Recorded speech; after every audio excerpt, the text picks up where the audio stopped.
Hello बच्चों, welcome to quantum academy Varanasi centre. और क्या हालचाल? सब बढ़िया? जिंदगी बीत रही है चैन से?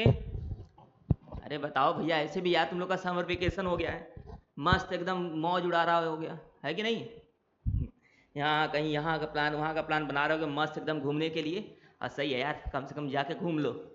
देखो साल भर में तो यही तो एक महीने का समय मिलता है जिसमें घूमने को मिलता है कि चलो स्कूल जाना नहीं है, कुछ है नहीं, चल के घूम लेते हैं। तो आराम से घूम लो 10-12 दिन। उसके बाद फिर साल भर पढ़ाई करना है कि नहीं? ठीक है। चलो देखो, तो हम लोग का 4 लेक्चर हो चुका है। ठीक है। आज हम लोग का कौन सा लेक्चर आएगा? लेक्चर नंबर 5 होगा। ठीक है। लेक्चर नंबर 5 में हम लोग क्या पढ़ेंगे? लिमिटिंग रीजेंट पढ़ेंगे। क्या पढ़ेंगे? लिमिटिंग रीजेंट पढ़ेंगे। और देखो मैं साफ साफ बता रहा हूं कि जिसने लेक्चर नंबर 3 नहीं देखा है, लेक्चर नंबर 3 एंड 4 दोनों, क्योंकि 4 पे मैंने मोल बताया हुआ है और 3 पे एटॉमिक मास, मोलर मास, ये सब चीजें। तो जिसने लेक्चर नंबर 3 और 4 नहीं देखा हुआ है भैया, मैं उनको बोल रहा हूँ, हाथ जोड़ रहा हूँ कि जाके देख लो।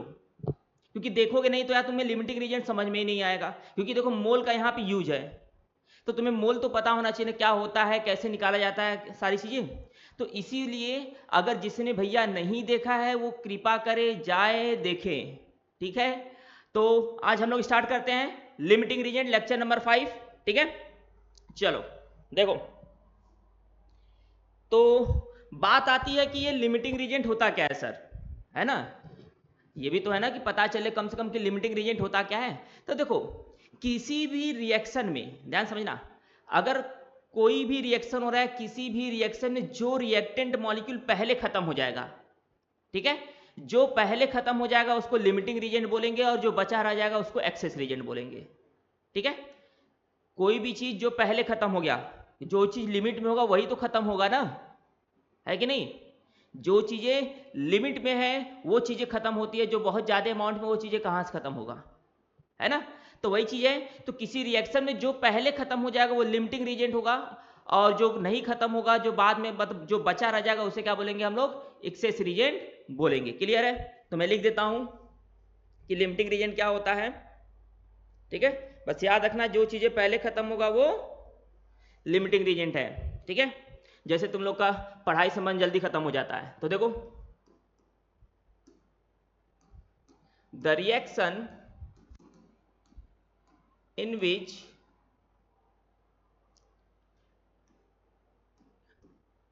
reactant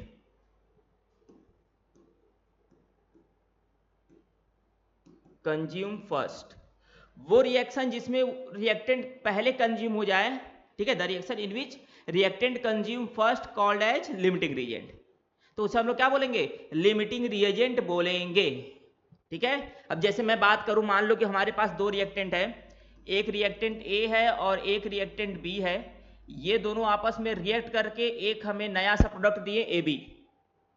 क्या दिए? ए बी दिए।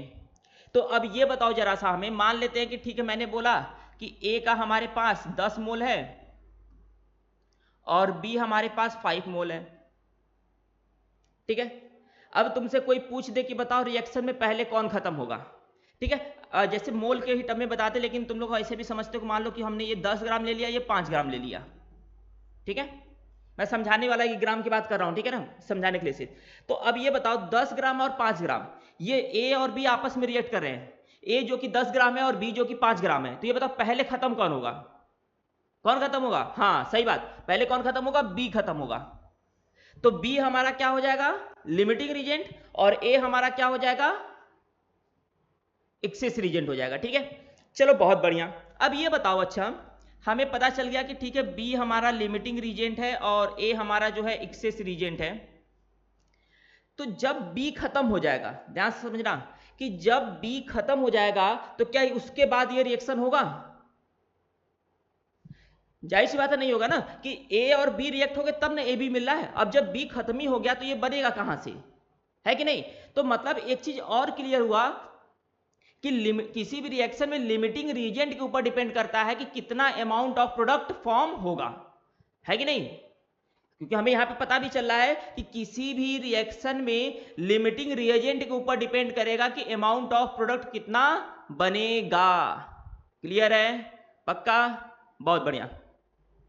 तो हम लोग और एक चीज क्या बोल सकते हैं मेरे बच्चा? हम लोग एक चीज और बोल सकते हैं कि limiting reagent define amount of product form. Limiting reagent ही बताएगा कि अमाउंट ऑफ प्रोडक्ट कितना बनेगा। क्लियर है? चलो बहुत बढ़िया।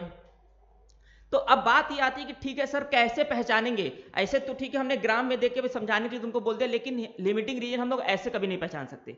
लिमिटिंग रीजन पहचानने के लिए बेटा हमारे पास चीज होता है, बहुत इंपॉर्टेंट चीज होता है, उसी से हम लोग बताएंगे। याद रखिएगा हम लोग निकालेंगे मोल अपॉन एससी। एससी का मतलब स्टोकियोमेट्रिक कॉफिशिएंट। किसी भी रिएक्टेंट के आगे जो डिजिट, जो नंबर होता है न्यूमेरिकल वैल्यू ना, उसी को हम लोग क्या बोलते हैं? स्टोकियोमेट्रिक कॉफिशिएंट बोलते हैं। तो हम लोग मोल अपॉन एससी स्टोकियोमेट्रिक कॉफिशिएंट का रेशियो निकालेंगे। जिसका रेशियो लीस्ट होगा या जिसका रेशियो सबसे कम होगा वो हमारा क्या हो जाएगा बच्चा? लिमिटिंग रीजेंट हो जाएगा। क्या हो जाएगा? Limiting reagent. क्लियर हुआ? पक्का? अब जैसे मान लो मैं एग्जांपल के लिए मैं तुम्हें यहां समझा दूं, तुम्हें मैं एग्जांपल समझाता हूं। जैसे मैंने ले लिया 2m plus 3n give that m2n3, ये है जिसमें मैंने बोल दिया कि ठीक है मोल m तुम्हारा कितना है? 10 मोल है और n कितना है? 6 मोल है। तो तुमसे कोई पूछ दे कि बताओ लिमिटिंग रीजेंट कौन होगा, तो हम क्या करेंगे? n अपॉन एससी का रेशियो निकालेंगे। क्या करेंगे बच्चा?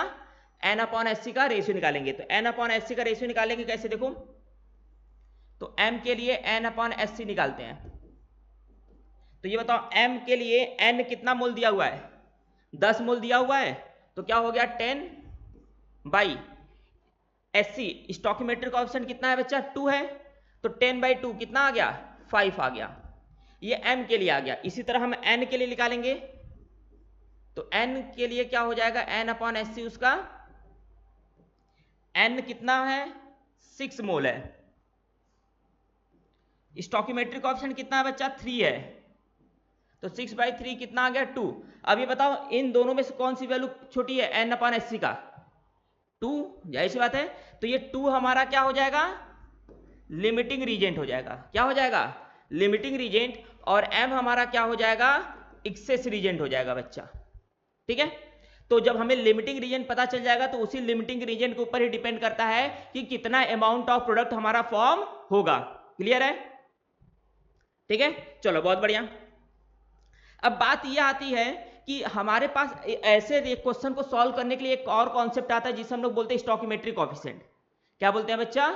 स्टोकियोमेट्रिक कॉफिशिएंट बोलते हैं। तो अब बात यह आती है कि सर फिर हमें यह कैसे पता चलेगा कि कौन सा क्वेश्चन स्टोकियोमेट्रिक कॉफिशिएंट के थ्रू सॉल्व करना है और कौन सा क्वेश्चन लिमिटिंग रीजेंट के थ्रू? तो याद रखिएगा सबसे पहले क्वेश्चन लिमिटिंग रीजेंट का है कि नहीं है उसको चेक करेंगे हम लोग। और चेक करने के लिए हमारे पास क्या आ जाएगा? चेक करने के लिए हमारे पास होता है, याद रखिएगा, दो रिएक्टेंट के लिए n अपॉन एस सी। जैसे मान लीजिए ये m के लिए मैं बात, a के लिए बात कर लिया, equal to n upon S C of b। ये कभी भी आपस में इक्वल नहीं होना चाहिए, क्योंकि अगर ये दोनों आपस में इक्वल हो गए n अपॉन एस सी का रेशियो, तो हमें पता ही नहीं चलेगा कौन लिमिटिंग रीजेंट है, दोनों खत्म हो जाएंगे। तो अगर n upon S C of दो रिएक्टेंट का अगर सेम आ गया तो इसका मतलब वो क्वेश्चन लिमिटिंग रीजेंट का नहीं है। और अगर सेम नहीं आया तो इसका मतलब वो क्वेश्चन लिमिटिंग रीजेंट का है। फिर हम वो क्वेश्चन लिमिटिंग रीजेंट से सॉल्व करेंगे। क्लियर होगा? चलो बहुत बढ़िया। तो आगे बढ़ते हैं, इस पे हम लोग न्यूमेरिकल की बात करते हैं। ठीक है, तो देखा जाए, एक मिनट, चलो ठीक है। तो अब देखो क्वेश्चन हमारे पास, इन रिएक्शन, देखो क्वेश्चन को देख के डरना नहीं यार, क्योंकि फिजिकल अगर तुम केमिस्ट्री में देखो 11th की मैं बात करूं ना, तो 11th का फिजिकल केमिस्ट्री में 5 चैप्टर है। ठीक है, और वो पांचों तुम्हें पढ़ने हैं, ऐसा नहीं कि वो बस काम चलाऊ चैप्टर, नहीं, वो काम चलाऊ चैप्टर नहीं है, वो पढ़ने हैं तुम्हें। ठीक है ना? तो पढ़ना है इसका मतलब कि तुम्हें न्यूमेरिकल अप्रोच करना ही पड़ेगा, तो न्यूमेरिकल छोड़ के हट नहीं सकते। ठीक है ना? तुम न्यूमेरिकल को छोड़ के हट नहीं सकते, क्योंकि तुम्हें वो अप्रोच करना, तुम्हें न्यूमेरिकल आना चाहिए सॉल्व करने। तुम सोचोगे फिजिकल पढ़ो, फिजिकल में थ्योरी पढ़ के निकल जाओ, तो कहाँ पॉसिबल है? पॉसिबल है नहीं ना। फिर तो तुम्हें न्यूमेरिकल अप्रोच करने आना चाहिए। तो देखो कैसे होगा न्यूमेरिकल हमारा। क्वेश्चन पहले समझते हैं। तो क्वेश्चन लिखा है in a reaction 20 gram nitrogen react with 5 gram hydrogen to form ammonia. The consider the above reaction, the limiting reagent of the reaction and number of mole of NH3 form respectively are। तुम्हें बताना है कि इस reaction में 20 gram nitrogen 5 gram hydrogen से react कर रहा है, तो तुम्हें बताना है कि कौन लिमिटिंग रिएजेंट होगा और कितना मोल एमोनिया बनेगा, ये दो चीजें। ठीक है। तो अब जैसे रिएक्शन दिया हुआ N2 + 3H2 give the twice of NH3 और अमाउंट दिया हुआ नाइट्रोजन हाइड्रोजन का 20 ग्राम और 5 ग्राम। तो ये बताओ, सबसे पहले हम निकाल लेते हैं मोल ऑफ नाइट्रोजन। तो mole of nitrogen, mole nitrogen कितना ग्राम दिया हुआ है? 20 ग्राम। तो 20 अपॉन नाइट्रोजन, एक नाइट्रोजन का 14, तो 2 का 28। ठीक है, इसको डिवाइड कर लेते हैं। तो हम डिवाइड करते रहे मोबाइल से, तुम लोग अपना हाथ का यूज करोगे, ठीक है ना। तो ये कितना आ जाएगा बच्चा? 0.71। ठीक है। इसी तरह हाइड्रोजन की बात कर लेता हूं मैं। तो हाइड्रोजन कितना ग्राम दिया हुआ है? देखो बच्चा 5 ग्राम दिया हुआ है। ठीक है। अपॉन हाइड्रोजन का मोलर मास कितना होगा? 2। तो ये कितने बार में चला गया? 2.5 बार में। ठीक है। अच्छा, एक चीज और ध्यान देने वाली बात है बच्चा, मैं एक चीज और बता दूं कि लिमिटिंग रीजेंट के लिए याद रखिएगा, लिमिटिंग रीजेंट क्वेश्चन के लिए reaction should be in balance condition, should be in balance condition. जो हमारा रिएक्शन है ना बच्चा, वो हमेशा बैलेंस होना चाहिए। अगर बैलेंस नहीं रहा तो फिर हम इस टॉपिक पे क्वेश्चन नहीं कर पाएंगे, वो हमेशा आंसर गलत ही आएगा। तो रिएक्शन हमेशा क्या होना चाहिए? बैलेंस कंडीशन में होना चाहिए। ठीक है। तो देखो, तो यहां पर रिएक्शन देखा जाए तो N2 + 3H2 give the twice of NH3। तो देखो रिएक्शन हमारा क्या है? ये बैलेंस है कि नहीं? तो जब रिएक्शन बैलेंस है तो हमें बैलेंस करने की जरूरत है। फिर आगे बढ़ते हैं। तो हमने नाइट्रोजन और हाइड्रोजन का मोल निकाल लिया। अब हमें लिमिटिंग रीजन पता करने के लिए हमें क्या करना है? N/SC का रेशियो। अरे वही ना करना भैया, अरे हाँ ना बोल, हाँ बहुत सही। तो अब N/SC, तो नाइट्रोजन के लिए हम लोग चलेंगे। तो नाइट्रोजन के लिए N/SC। तो ये बताओ नाइट्रोजन का मोल कितना है? 0.71। नाइट्रोजन का स्टोइकियोमेट्रिक कोएफिशिएंट यहां कुछ नहीं मतलब 1। तो ये 1 हो गया, तो कितना आ जाएगा? 0.71। इसी तरह हाइड्रोजन के लिए चलेंगे बच्चा। तो हाइड्रोजन के लिए चलेंगे तो क्या हो जाएगा? हाइड्रोजन का N/SC। तो नाइट्रोजन का N कितना है? 2.5 मोल। स्टोइकियोमेट्रिक कोएफिशिएंट देखो यहां कितना है? 3। ये हो जाएगा। तो ये कितना आ जाएगा तुम्हारा? 0.83। कितना आ जाएगा? 0.83। अब ये बताओ इन दोनों में से कौन सी वैल्यू छोटी है? किसका? नाइट्रोजन की वैल्यू छोटा है ना। तो नाइट्रोजन हमारा क्या हो गया? Limiting reagent. नाइट्रोजन क्या हो गया बच्चा? ये हो गया हमारा लिमिटिंग रीजेंट। अब जब हमें लिमिटिंग रीजेंट पता चल गया, तो अब हमें पता करना कितना एमोनिया बनेगा। तो याद रखिएगा, लिमिटिंग रीजेंट का N/SC किसके इक्वल हो जाएगा? प्रोडक्ट के N/SC के इक्वल हो जाएगा। ध्यान से मैं लिख दे रहा हूं यहीं पे,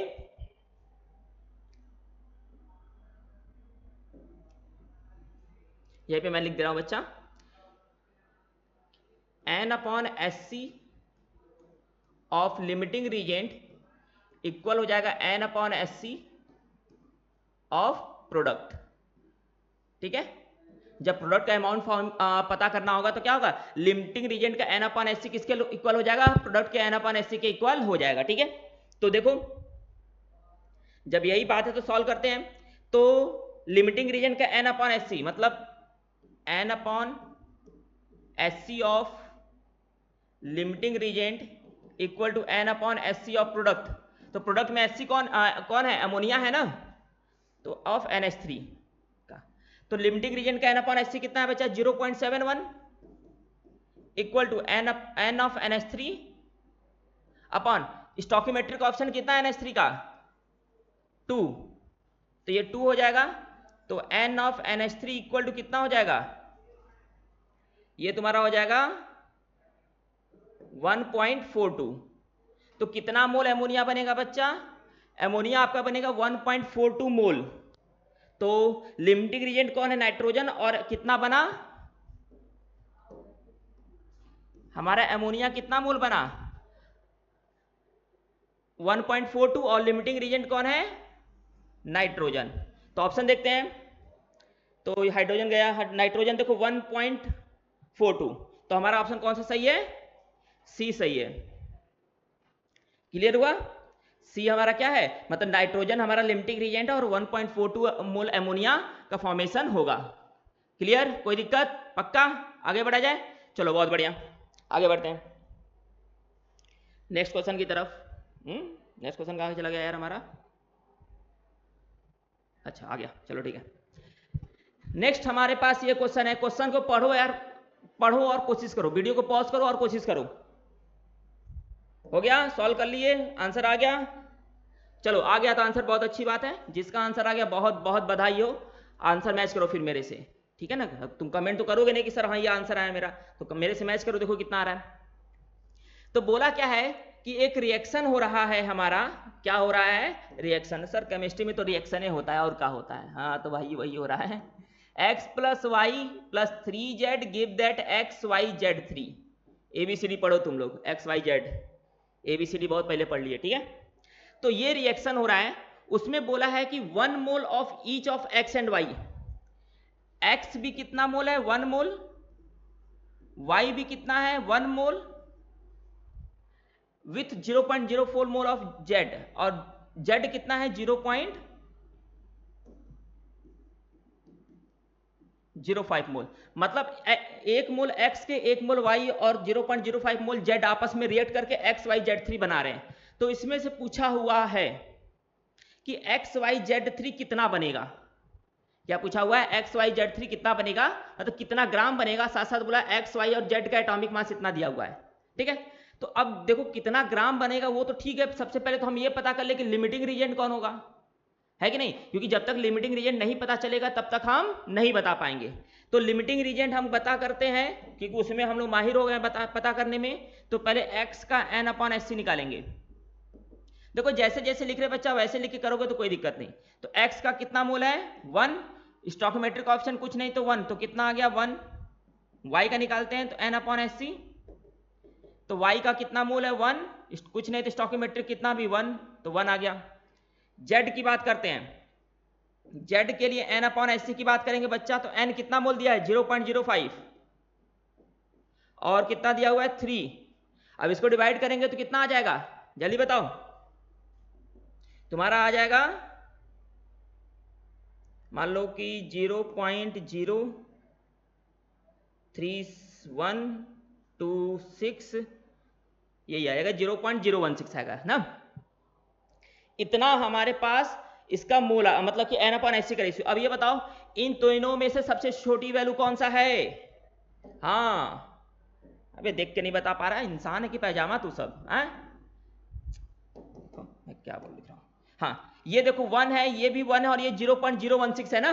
तो ये वैल्यू तो कम हो गई, और जब ये वैल्यू कम हो गया तो ये क्या हो गया? हमारा लिमिटिंग रीजेंट। और जब हमें पता चल गया कि हमारा लिमिटिंग रीजेंट कौन है, तो हमें ये भी तो पता है ना कि उसी लिमिटिंग रीजेंट के ऊपर डिपेंड कौन करेगा कि अमाउंट ऑफ प्रोडक्ट कितना बनेगा। तो मतलब हम क्या कर सकते हैं? अब हम कर सकते हैं कि n/SC ऑफ लिमिटिंग रीजेंट किसके इक्वल हो जाएगा? n/SC of product. अरे हाँ ना बोल भैया, यही ना होगा? हाँ बहुत सही। तो n/SC लिमिटिंग रीजन की वैल्यू कितना है? 0.016 इक्वल टू n किसका लेंगे भैया? यही ना है XYZ3 का, XYZ3। अच्छा स्टोइकोमेट्रिक ऑप्शन कितना है? देखो यहाँ पे कुछ नहीं, तो ये 1। तो n of XYZ3 equal to कितना हो गया बच्चा?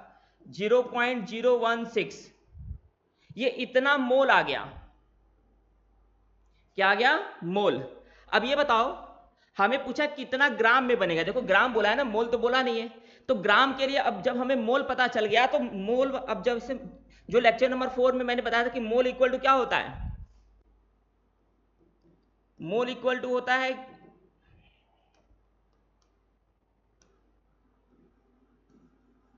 Mass upon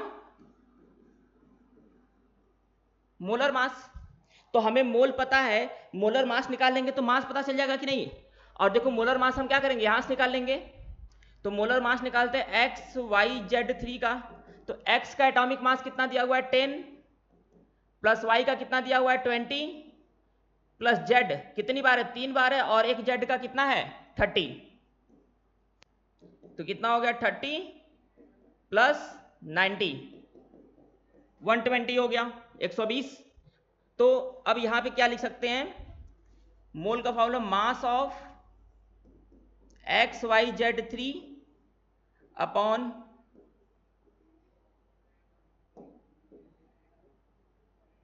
molar mass of X Y Z 3 equal to 0.016। ठीक है, तो mass of X Y Z 3 equal to कितना हो जाएगा, मोलर मास कितना आया बच्चा 120, इसमें मल्टीप्लाई कर देंगे तो 120 इंटू 0.016, तो करेंगे तो कितना आ जाएगा। हम तो चलो मोबाइल से कर दे रहे हैं यार, तुम लोग अपना उसको यूज कर लेना। तो 120 मल्टीप्लाइड बाई 0.016, तो कितना आ जाएगा बच्चा 1.92। तो इतना मास ऑफ हमारा क्या होगा, इतना मास फॉर्म होगा। तो mass of X Y Z 3 कितना होगा 1.92 ग्राम। ये कितना बनेगा 1.92 ग्राम बनेगा। समझ में आ गया, कोई दिक्कत, पक्का। आगे बढ़ा जाए। देखो यार लिमिटिंग, मैं बार बार इसीलिए बोल रहा हूं बच्चा तुमसे कि लिमिटिंग रीजन का क्वेश्चन देखो हार्ड नहीं है, वो बस एक कॉन्सेप्ट, देखो हर एक चीज के लिए कॉन्सेप्ट होता है। वो तुम्हारा अगर कॉन्सेप्ट क्लियर है तो तुम्हें उस क्वेश्चन, देखो क्वेश्चन घुमाने वाला वो अलग चीज है, ठीक है। अब क्वेश्चन घुमाएगा, अब जाहिर सी बात है, ऐसा थोड़ी नहीं कि तुम्हें डायरेक्ट लाके फॉर्मूले पे क्वेश्चन पटकेगा, वैसा नहीं करेगा, वो क्वेश्चन घुमाएगा। लेकिन तुम्हारा कॉन्सेप्ट अगर क्लियर है तो क्वेश्चन घुमाएगा तो भी तुम उसको समझ जाओगे, उसको पकड़ लोगे। और नहीं भी पकड़ पा रहे तो यार, जब तुम्हें नहीं पकड़ पाए क्वेश्चन, तुम्हारे अंदर खुद होगा कि यार ऐसा क्या बोल रहा है क्वेश्चन कि हमको समझ में नहीं आ रहा है, तो तुम उस क्वेश्चन को खुद करना चाहोगे। तो जितने वेराइटी ऑफ क्वेश्चन तुम करोगे उतना तुम्हारा माइंड शार्प होगा। क्योंकि देखो यार, सिर्फ पागलों की तरफ पढ़ लेना सब कुछ नहीं होता। एक चीज बात मान लो मेरी, कि पागलों की तरह या गधों की तरह बस दिन रात पढ़ना पढ़ना पढ़ना, देखो उससे नहीं होगा। तुम्हें क्या करना पड़ेगा, पढ़ने के साथ साथ तुम्हें क्या करना है, दिमाग भी लगाना है अपना, कि हाँ किस तरीके से पढ़े कि कम समय में ज्यादा हमें फायदा मिले, प्रॉफिट मिले। ठीक है ना, समय कम यूटिलाइज हो, प्रॉफिट हमें ज्यादा मिले। तो इसके लिए तुम्हें क्या करना पड़ेगा, अपने दिमाग से पढ़ना होगा, दिमाग लगा के सही से। ठीक है ना, ये नहीं कि तुम, क्योंकि देखो यार तुम अगर ठीक है बैठ गए पढ़ने के लिए, अब तुम अगर 5 घंटे लगातार कॉपी खोल के बैठ के पढ़ रहे हो ना, तो 5 घंटे में तुम्हारा ऐसा थोड़ी जो 5 घंटा तुमने पढ़ा वो पूरा दिमाग में जा रहा है, नहीं जा रहा है। वो मैं लिख के दे रहा हूं, नहीं जा रहा है यार, क्योंकि इंसान उतना देर तक फोकस कर ही नहीं पाएगा। ठीक है, और तुम इंसान हो, रोबोट नहीं हो कि हाँ तुमने जो पढ़ा वो तुम्हारे दिमाग में चला गया, ऐसा नहीं है देखो। तो इसीलिए कम पढ़ो लेकिन बिल्कुल सही पढ़ो, और चीज़ों को ऐसा पढ़ो कि लंबे समय तक याद रहे चीज़ें। और लंबे समय तक याद रखने का एक ही चीज़ है, एक ही तरीका है। वो तरीका क्या है कि आप 20 मिनट 25 मिनट पढ़ो, 5 मिनट उसको रिवाइज करो, फिर आप 10 मिनट का गैप लो, फिर उसके बाद फिर पढ़ो दूसरा टॉपिक। फिर जो टॉपिक तुमने पढ़ा उसको 3 घंटे 4 घंटे बाद फिर एक बार रिवाइज करो। अब उसके बाद तुम क्या करो, उसको सेल्फ क्वेश्चनिंग करना स्टार्ट करो कि हाँ ठीक है, कुछ कर रहे हो, काम वाम कर रहे हो, या कहीं जा रहे हो रास्ते उससे में, तो आप खुद सोचने लगो कि हाँ यार सुबह मैंने लिमिटिंग रीजन पढ़ा था, ठीक है, अच्छा ये कॉन्सेप्ट यहाँ पे लगता है, हाँ ठीक है ये। तो जब तुम ऐसे उस चीज को खुद से क्वेश्चनिंग करने लगोगे, 2 से 3 बार बच्चा, अगर तुमने 2 बार 3 बार रिवाइज किया और 3-4 बार तुमने ऐसे क्वेश्चनिंग कर लिया, 1-1 घंटे 2-2 घंटे के गैप पे, 2 दिन 3 दिन तक, तो मैं सच बता रहा हूँ वो चीजें तुम्हें लंबे समय तक याद रहेगा। तो अगर तुम्हें विश्वास नहीं है तो तुम करके देखो ये चीज। तुम एक छोटा सा टॉपिक उठाओ, मान लो तुम यही टॉपिक उठाओ लिमिटिंग रीजन का ही, ठीक है, तुम लिमिटिंग रीजन का ही टॉपिक उठाओ, तुम उसको एक बार 20 मिनट तक पढ़ो, क्वेश्चन उससे लगाओ, ठीक है, फिर 5 मिनट उसको रिवीजन के लिए दो, फिर छोड़ दो उस टॉपिक को, फिर शाम को एक बार और पढ़ लो, या 3 घंटे 4 घंटे बाद एक बार और पढ़ लो। अब उसके बाद जब तुमने पढ़ लिया, ठीक है, रिवाइज कर लिया आधे घंटे में, उसके बाद फिर खुद क्या करो, छोड़ दो फिर उसको। अब तुम क्या करो, 2-3 घंटे बाद कुछ कर रहे हो, जा रहे हो सोने, कुछ भी करने जा रहे हो, बस एक बार फिर हाँ ठीक है मैंने लिमिटिंग रीजन पढ़ा था ये चीज। तो देखो 2 बार 3 बार करोगे ना, तुम्हें याद रहा तो फिर तुम कहो हमसे, लेकिन ऐसा करना पड़ेगा ना। मेरे बोलने से देखो कुछ नहीं होता, ठीक है ना, मेरे बोलने से कुछ नहीं होता, वो तुम्हें खुद करना पड़ेगा। ठीक है, चलो आगे बढ़ते हैं हम लोग। तो नेक्स्ट हम लोग देखते हैं हमारे पास क्वेश्चन क्या है हमारे पिटारे में। देखो हमारे पिटारे में ये अगला क्वेश्चन है, ठीक है। तो क्वेश्चन क्या है देखो, क्वेश्चन क्या है वो देखो और तुम लोग खुद एक बार कोशिश करो, ठीक है। जैसे जैसे मैंने बताया तुम इसको छोड़ दो कि ये एसटीपी पे वॉल्यूम कितना, वो नहीं छोड़ो, बस कितना मोल बनेगा वो बताओ, लिमिटिंग रीजन कौन है, ठीक है। चलो तुम लोग बताओ, जल्दी से करो, क्वेश्चन आंसर कमेंट करो, उसके बाद देखो मैं सॉल्व कर रहा हूँ। चलो सॉल्व करते हैं। तो बोला क्या है कि हम लोग कार्बन को बर्न कर रहे हैं ऑक्सीजन के प्रेजेंस में, तो CO कार्बन मोनोऑक्साइड गैस मिल रहा है, ठीक है। अच्छा ये बताओ, कार्बन मोनोऑक्साइड गैस मतलब किसी चीज को बर्न करें और कार्बन मोनोऑक्साइड गैस मिलने का मतलब वहां पे क्या सफिशिएंट सप्लाई ऑफ ऑक्सीजन है कि इनसफिशिएंट सप्लाई ऑफ ऑक्सीजन है? इसका आंसर कमेंट करो जल्दी से, हम बताएंगे भी नहीं, ठीक है। चलो देखो, तो ये रिएक्शन है, रिएक्शन लिख लेते हैं। आंसर कमेंट किए कि नहीं कि सफिशिएंट सप्लाई ऑफ ऑक्सीजन की इनसफिशिएंट? अरे यार तुम लोग एकदम खामोश इंसान, एक चीज पूछो तो जवाब नहीं दोगे, जैसे लगा तुम लोग को जमीन जायदाद मांग लिया हम लोग, तो हम लोग नहीं, हम जमीन जायदाद पूरा कि हाँ मेरे नाम करो, या साफ सुन जाता है तुम लोग से कुछ पूछा जाता है तो। कार्बन मोनोऑक्साइड फॉर्मेशन होने का बच्चा मतलब वहां पे क्या है, इनसफिशिएंट सप्लाई ऑफ ऑक्सीजन है, मतलब वहां पे सफिशिएंट सप्लाई ऑफ ऑक्सीजन नहीं जा रहा है, तभी वो कार्बन मोनोऑक्साइड बना रहा है। और अगर वो कार्बन मोनोऑक्साइड मेरे अंदर गया तो क्या होगा, तुम्हारे अंदर, मेरे अंदर नहीं, तुम्हारे अंदर गया तो क्या होगा, पहुंच जाओगे ऊपर, ठीक है। चलो देखो, तो ये रिएक्शन है। अब देखो लिमिटिंग रीजन के लिए तो मैंने बोला ही है कि रिएक्शन बैलेंस होना चाहिए, तो रिएक्शन देखो हमारा क्या है, बैलेंस दिख भी रहा है। अब उसके बाद क्या बोला है कि 12 ग्राम हाइड्रोजन क्या हो रहा है, 48 ग्राम ऑक्सीजन के प्रेजेंस में बर्न हो रहा है, मतलब कार्बन कितना ग्राम दिया हुआ है, कार्बन तुम्हारा 12 ग्राम दिया हुआ है और ऑक्सीजन कितना दिया हुआ है, 48 ग्राम, ठीक है।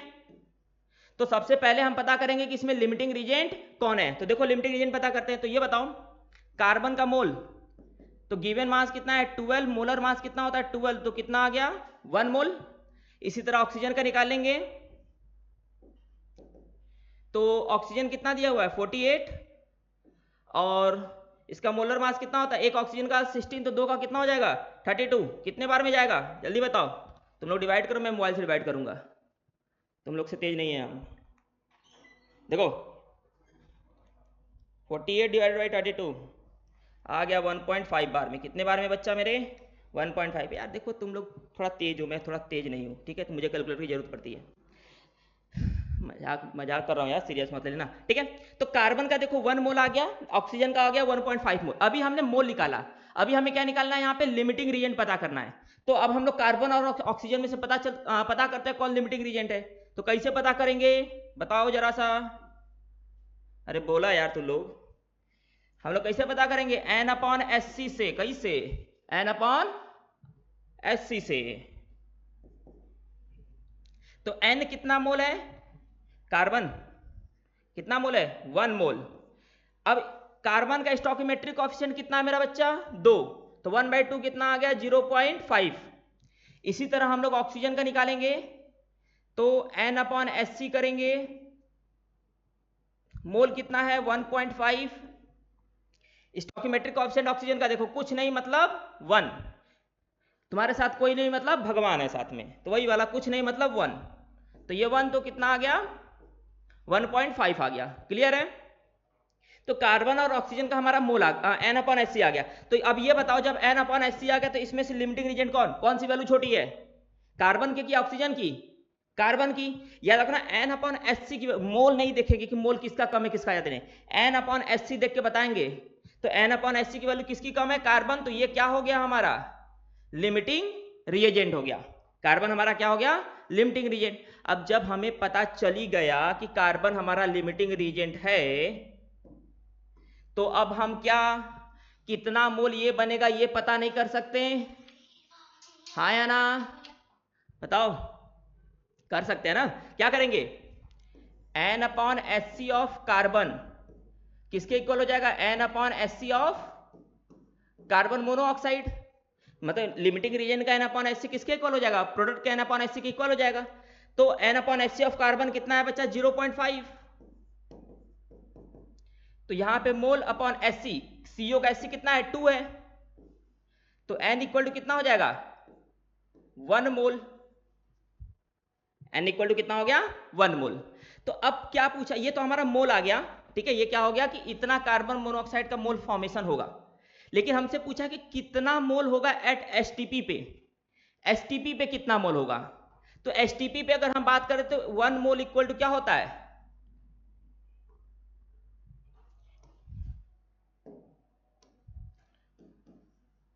क्या हो गया, अच्छा ये आ गया था, ठीक है। तो 1 मोल इक्वल टू क्या होता है बच्चा, 1 mole equal to 22.7 litre STP पे होता है। एक मोल में कितना लीटर होता है, 22.7 लीटर होता है एसटीपी पे। तो हमसे पूछा है कितना मोल होगा एसटीपी पे, कितना लीटर होगा। तो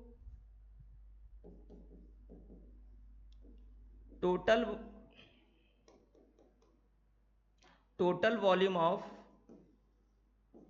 CO produce at STP equal to क्या होगा, 22.7 लीटर। और हमसे यहाँ पे क्या पूछा है, इंटू 10 के पावर -1 में लिखना है। तो उस टर्म में लिखना होगा तो हम क्या लिखेंगे, 227 इंटू 10 के पावर -1, ये लिखेंगे ना, ठीक है। तो मतलब कि हमारा टोटल कितना बनेगा, हमारा इतना कार्बन मोनोऑक्साइड गैस प्रोड्यूस होगा। क्लियर है, पक्का समझ में आया ना। जब भी तो अब जैसे मान लो यहाँ 5 मोल बना होता तो 5 इंटू 22.7 कर देते, जितना मोल होगा उतना क्या करेंगे, उससे मल्टीप्लाई कर देंगे वॉल्यूम एट एसटीपी से। अब मान लो 22.7 हो गया, लेकिन पहले क्या था 22.44 लीटर था। तो कहीं क्वेश्चन में दिया रहता है, अगर नहीं दिया रहता तो हम लोग 22.44 लीटर ही लेके चल देते हैं। लेकिन अगर दिया है तो ठीक है, दिया है तो हमें क्यों उड़ता हुआ तीर लेना है कि नहीं, ठीक है। तो वही चीज़ है। तो ये समझ में आ गया, कोई दिक्कत नहीं ना, पक्का। चलो बहुत बढ़िया बच्चा, आगे बढ़ते हैं। अब आगे देखो हमारे पास ये क्वेश्चन है, इसको ट्राई करोगे यार। देखो मैं कितना अच्छा अच्छा तुम लोग को क्वेश्चन करा रहा हूँ, जेई मेंस सब यही सब क्वेश्चन है। अब पढ़ना भी है वैसा तो पढ़ लेते। देखो यार क्वेश्चन हार्ड नहीं होता, मैंने तो बताया ही तुम्हें कि क्वेश्चन कोई हार्ड नहीं होता, बस ये होता है कि करने का तरीका पता होना चाहिए, क्वेश्चन को अप्रोच कैसे करें, उसके बाद तो सब कुछ हो जाता है। तो देखो रिएक्शन क्या दिया हुआ है, Fe3O4 plus 4CO give that 3Fe plus 4CO2। ये रिएक्शन दिया हुआ है जिसमें बोला है कि 4.64 kg तुम्हारा Fe3O4 को 2.52 kg ऑफ CO से हम लोग क्या कर रहे हैं, रिएक्ट करा रहे हैं। तो अमाउंट ऑफ आयरन कितना बनेगा ग्राम में। तो सबसे पहले हम क्या पता कर लेंगे, लिमिटिंग रीजेंट, फिर कितना मोल बनेगा उसके बाद वो कर लेंगे, ठीक है। तो देखो तो निकालते हैं, हम लोग के पास ये कितना दिया हुआ है, आयरन कितना, Fe3O4 4.64 kg, 4.64 kg, kg में दिया हुआ है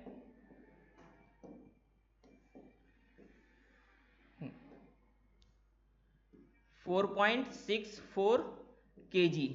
इसको ग्राम में कर लेंगे हम लोग तो कितना हो जाएगा 4640 ग्राम। और कार्बन दिया हुआ है 2.52 kg, 2.520 kg। तो इसको भी ग्राम में करेंगे तो 2520 ग्राम हो जाएगा, ठीक है। तो मोल निकाल लेते हैं।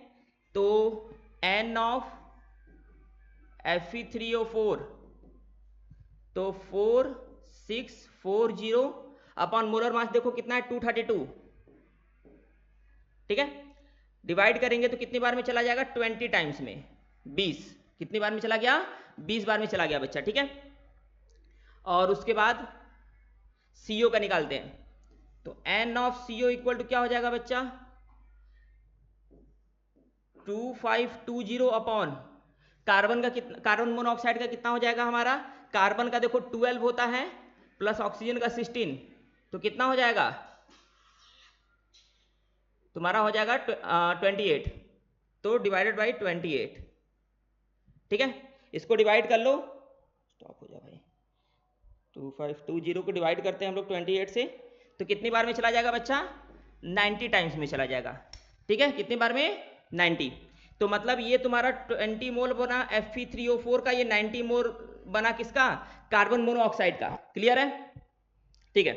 तो अब इसके बाद हम क्या करेंगे, लिमिटिंग रीजेंट पता करेंगे। तो लिमिटिंग रीजेंट पता करने के लिए N/SC निकालेंगे। तो सबसे पहले Fe3O4 के लिए निकालेंगे, Fe3O4 इसका n अपॉन एस सी, तो n कितना मोल आया है 20, स्टोकियोमेट्रिक ऑप्शन कितना है कुछ नहीं मतलब 1, तो कितना आ गया 20 आ गया। इसी तरह हम निकालेंगे किसका बच्चा carbon monoxide, n upon S C, तो n कितना मोल आया है 90 अपॉन 4, ये हो जाएगा। तो 90 अपॉन 4 डिवाइड करेंगे तो क्या आ जाएगा, कितने बार में जाएगा तुम्हारा ये 2,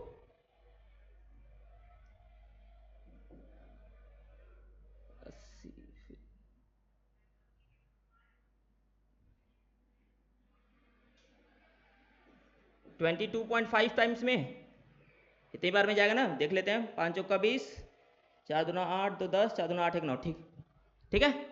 तो 22.5, तो ये बताओ इन दोनों में से कौन सी वैल्यू छोटी है, एन अपन एस सी का कौन सा वैल्यू छोटा है बच्चा, सीओ का। तो सीओ का वैल्यू छोटा होने का मतलब ये क्या हो गया, लिमिटिंग रीजेंट हो गया। क्या हो गया, लिमिटिंग रीजेंट। अब ये बताओ जब तुम्हें लिमिटिंग रीजेंट पता चल गया तो हम क्या कितना मोल बनेगा इसका एफ का निकाल सकते हैं कि नहीं, अरे हाँ ना बोलो। देखो क्या हो गया, गड़बड़ हो गया।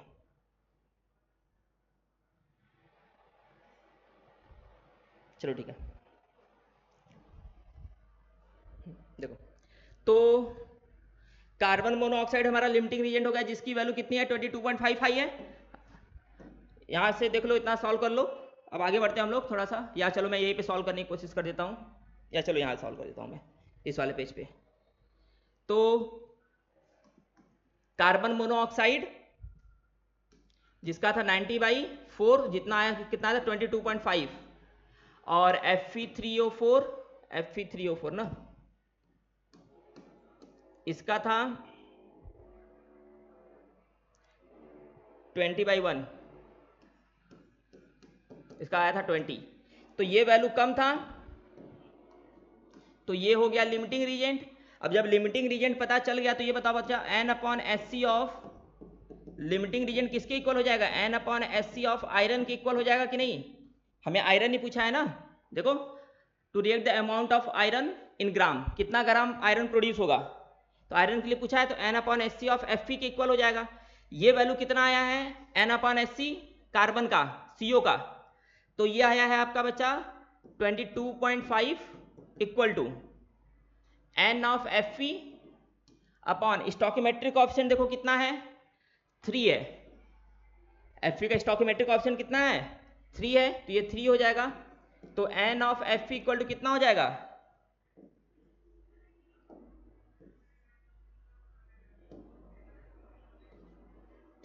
67.5 मोल, ये इतना मोल आएगा बच्चा। अब हमें मोल का बाद फॉर्मूला पता ही है, मोल इक्वल टू क्या होता है मास अपॉन मोलर मास, तो मोल का फॉर्मूला मास, मोलर मास कितना होता है 56 होता है, इक्वल टू 67.5, तो मास इक्वल टू कितना हो जाएगा बच्चा 67.5 इंटू 56, ये ग्राम में आंसर आ जाएगा। ठीक है, इसको सॉल्व करेंगे तो क्या हो जाएगा, कितना आ जाएगा मैं बता दे रहा हूं 67.5 डिवाइड मल्टीप्लाइड बाई 56, तो कितना ग्राम आएगा बच्चा 3780 ग्राम, इतना ग्राम आयरन प्रोड्यूस होगा। आयरन कितना ग्राम प्रोड्यूस होगा बच्चा 3780 ग्राम आयरन हमारा प्रोड्यूस होगा इस रिएक्शन में, समझ में आया पक्का।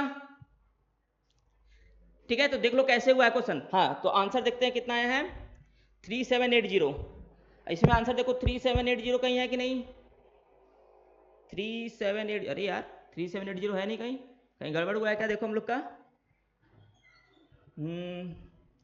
ये हो गया ठीक है 22.5, ठीक है,